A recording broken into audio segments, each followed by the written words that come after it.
At first glance, Death Note appears to be an incisive critique of morality, justice, and the corrupting allure of absolute power.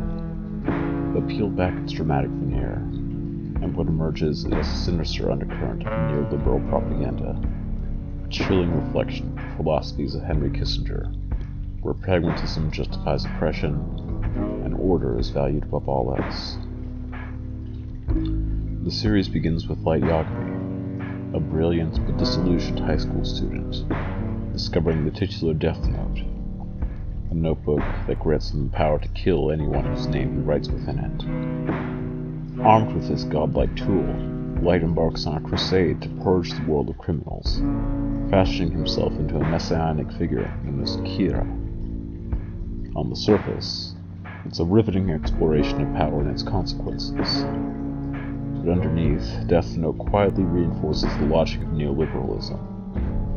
Power concentrated in a few hands is necessary for societal order, and collateral damage is a regrettable yet acceptable price for global stability.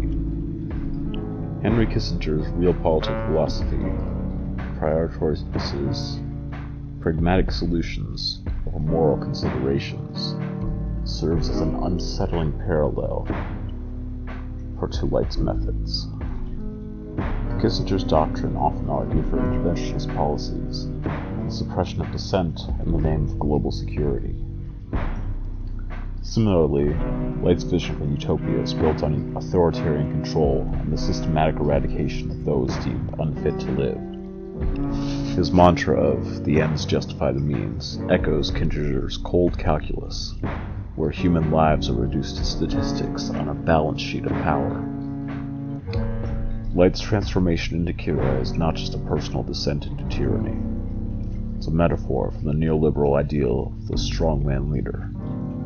Neoliberalism, at its core, thrives on the myth of exceptional individuals who alone possess the intellect and vision to manage society. Light, with his unparalleled intelligence and charisma, is portrayed as uniquely qualified to wield the Death Note. This framing legitimizes the concentration of power, suggesting that ordinary people are incapable of governing themselves and requiring a benevolent despot to enforce order.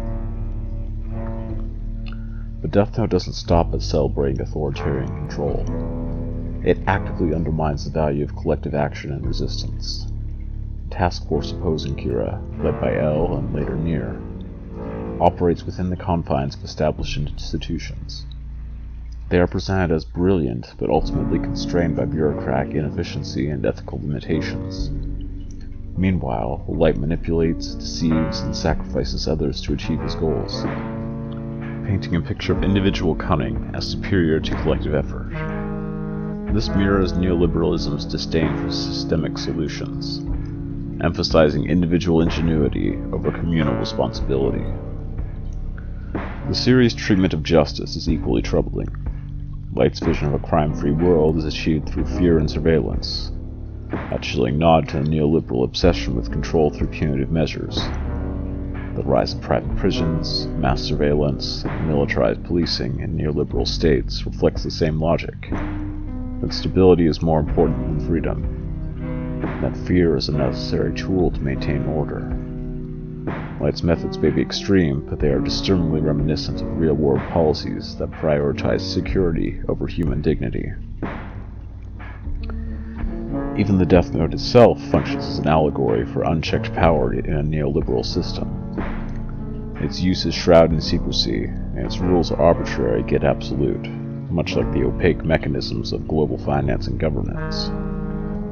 Light's manipulation of these rules mirrors the ways in which corporations and governments exploit legal loopholes and bureaucratic complexity to consolidate power.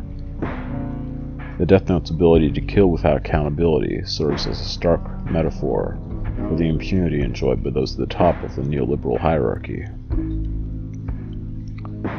Furthermore, Death Note perpetuates the neoliberal myth of meritocracy. Light's rise to power is framed as the natural outcome of his superior intellect and ambition, reinforcing the idea that success is earned solely through individual effort. This narrative ignores the structural inequalities that enable Light's privilege. His his affluent background, his access to education, and his initial position of power as a prodigious student. By portraying Light as a self-made ruler, the series subtly endorses the neoliberal belief that the elite are inherently deserving of their status. Even the Ryuk, the Shinigami who introduces the Death Note to the human world, serves as a neoliberal symbol. He is an apathetic bystander, motivated only by personal amusement and devoid of moral responsibility. His detachment mirrors the indifference of neoliberal institutions to the human cost of their policies. For Ryuk, as for neoliberalism, the suffering and death caused by the Death Note are mere collateral damage in the pursuit of entertainment, or, in the case of neoliberalism, profit. Visually, Death Note reinforces its themes of control and hierarchy through stark contrasts of light and shadow. Light is often bathed in ethereal, godlike light, while his opponents toil in the shadows. This visual dichotomy elevates Light's authoritarian vision as transcendent, while reducing resistance to a futile struggle in the dark. It's a subtle yet powerful endorsement of the neoliberal worldview, where power and order are idealized, and dissent is rendered invisible. The soundtrack, too, underscores this dynamic. The bombastic orchestral themes accompanying Light's victories evoke a sense of grandeur and inevitability, as if his rise to power is not only justified, but preordained. The quieter, melancholic motifs associated with El and Nier suggest that opposition to Light's regime, while noble, is ultimately doomed. To call Death Note a critique of power is to dismiss the forest for the trees. Beneath its thrilling narrative lies a tacit endorsement of neoliberal ideas. The glorification of individualism, the acceptance of authoritarian control, and the dismissal of collective resistance. It is a series that does not challenge power, but rather reaffirms its necessity, addressing Neba's justice while quietly undermining the values of equality and freedom. For those who admire narrative complexity and moral ambiguity, Death Note may appear to be a work of profound insight, but for those who look closer, it reveals itself as a chilling reflection of the Kissingerian ethos, where power is its own justification, and the lives of the many are sacrificed for the ambitions of the few. It is a neoliberal manifesto masquerading as a moral parable, a cautionary tale not about the dangers of authoritarianism, but about its allure. So the next time you watch Death Note, consider this. Are you rooting for Light because you believe in his vision, or because you've been conditioned to see his brand of ruthless pragmatism as the only path to order? Either way, the answer says more about us and the world we live in than it does about Light Yagami himself.